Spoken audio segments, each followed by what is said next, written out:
Alright, welcome to a new video. This video is a bit different. I'm sitting outside right now, as you can see.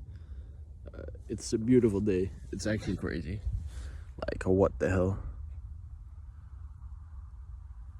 The sky is so blue, the sun as well. Crazy.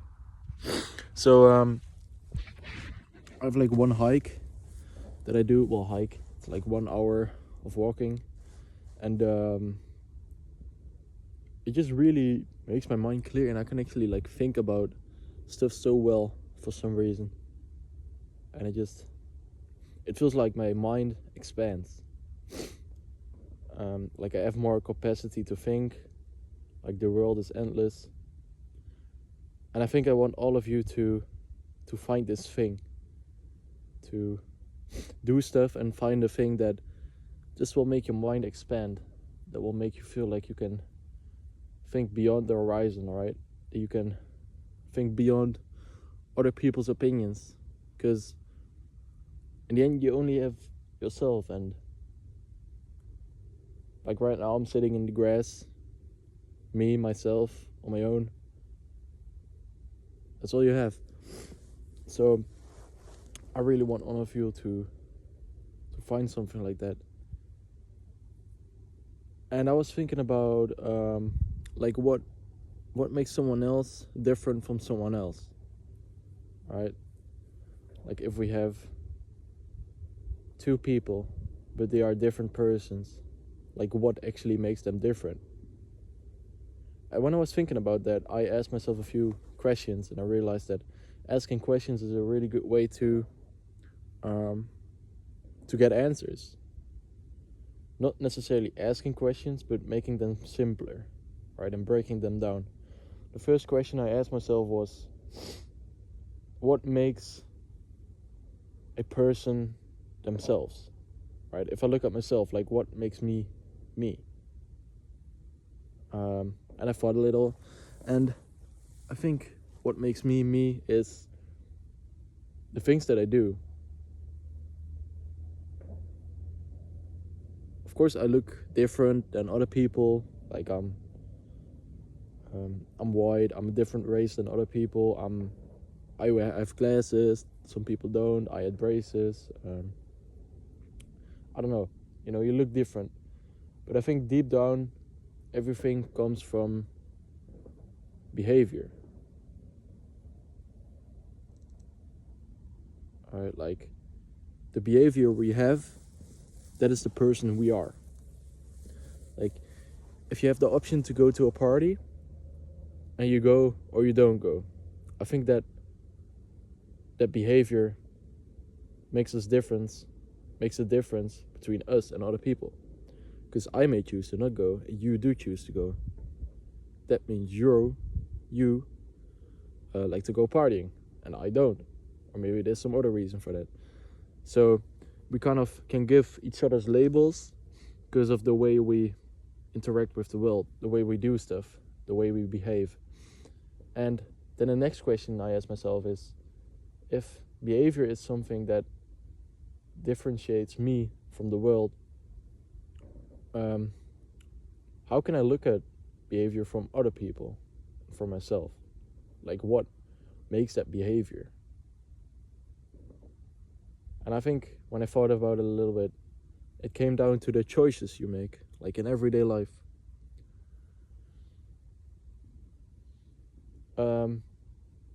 Like I said in the example, like maybe I choose to go to the party, some people don't. Because of that choice, my behavior is different than their behavior. Right? So ultimately, choices make your behavior. All right. So if you want a behavioral change, so let's say you want to earn more money, then you should change your choices. Okay. And I think in that is a lot of clarity. And it's also kind of peaceful to know that we can make our own direction. We can make our own path. Like it's not like behavior is sticking to us. We can change that. Like maybe we have some kind of label right now, but we can scrap that label off of ourselves and throw it away. Give ourselves a new label, you know?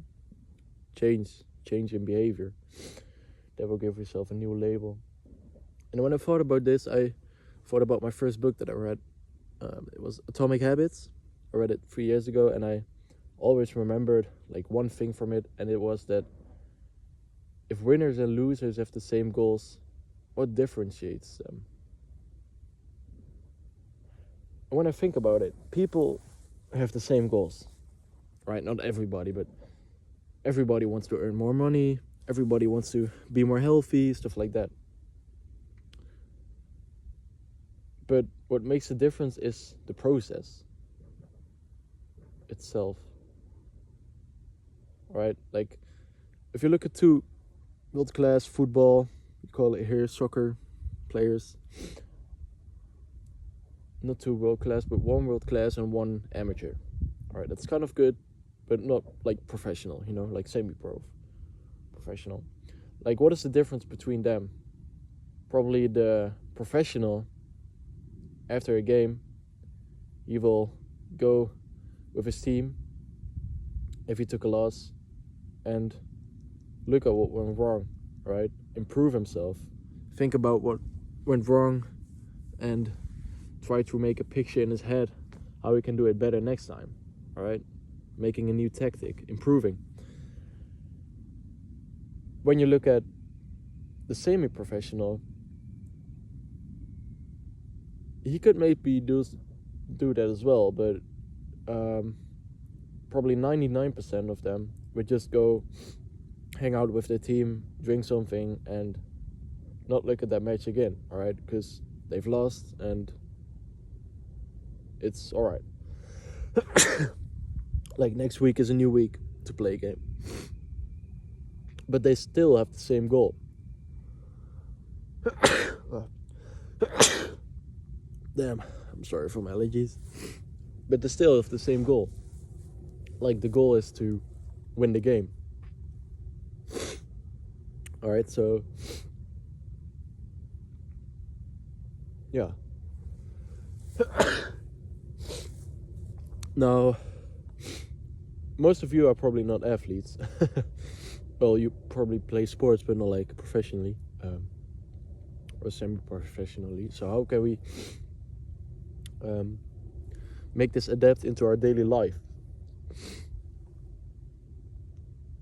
I think we need to go outside of ourselves, outside of our bodies, and look at ourselves, the behavior we do. All right?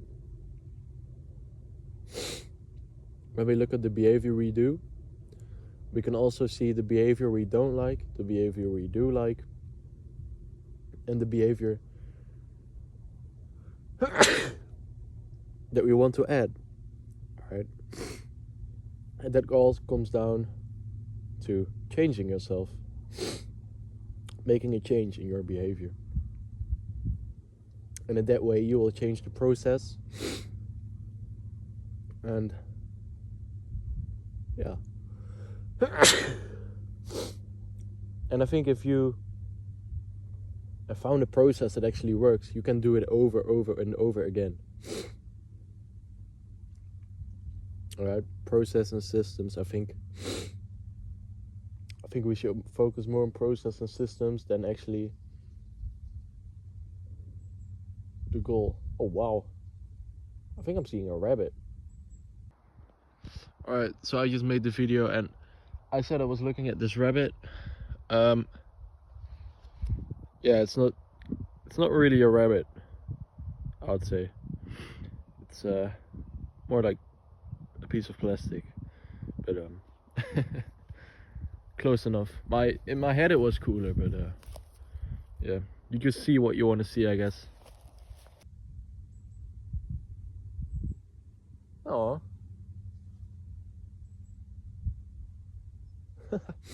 So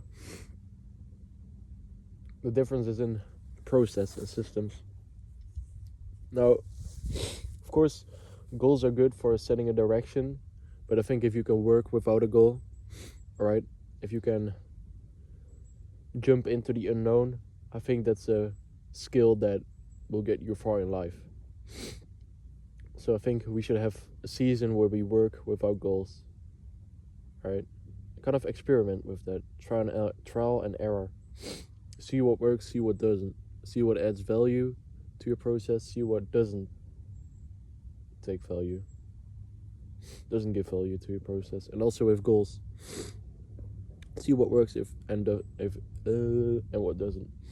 Like if it works for you to set goals, you can actually accomplish them easier, or you can accomplish your things you want to achieve easier when setting goals, then just do it. But for me personally, I noticed that I'm just enjoying life a lot more when I focus on the process, and also that I'm just getting closer to the stuff I want to do when I'm paying attention to the process more rather than the end goal. I've wrote it down what my end goal is. I have a vision of it. I think that is important, but I think it's more important to know the next step. All right, you don't need to know the whole path. You don't necessarily need to have an end goal, but as long as you have a way that you know you want to go, even if there's no way, you can still go that way, right? Because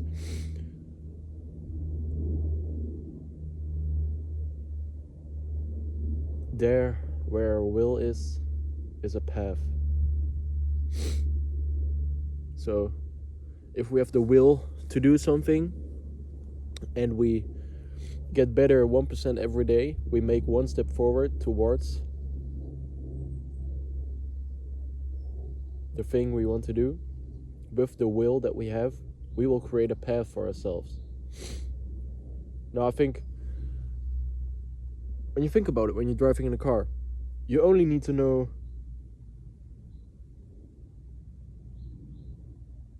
let's say you have to ride your car for 10 hours, right? Like you have a major goal. Because 10 hours is pretty long, so it's like a big goal, all right? Then you would need to stop sometimes. But you only really need to know like where you're going, like where, like you only really need to know the next way that you have to take, like your next step. You don't have to know what directional change you have to make after 800 kilometers. Like that doesn't matter. All right, you have to know what your next turn is, what your next step is. Okay, you of course need to know your end goal, like the place you want to go eventually.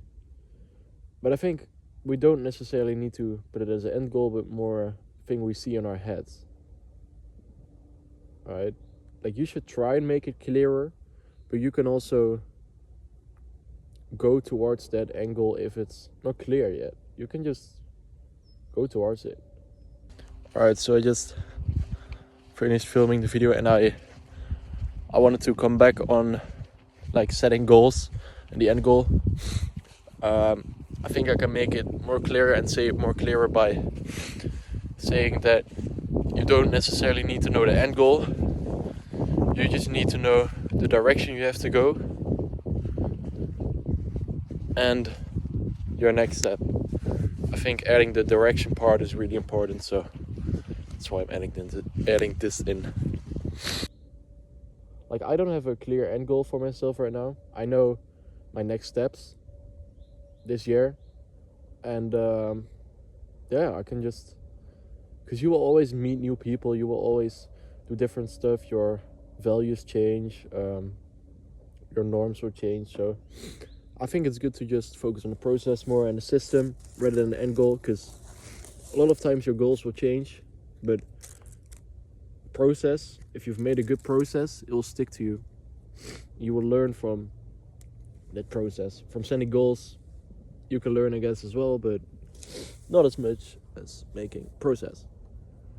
So basically the conclusion of this is just look at yourself, and choices shape behavior.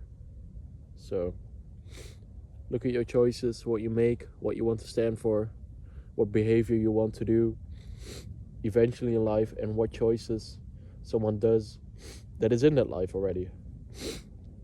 And try and see what works for you and what doesn't to get you closer to your dream life. And you don't need to know the whole way. You just need to know your next step, take that next step, and have a vision, even if it's blurry, for where you want to go. But you don't need to know every step, just the first one or the next one. Alright, peace out.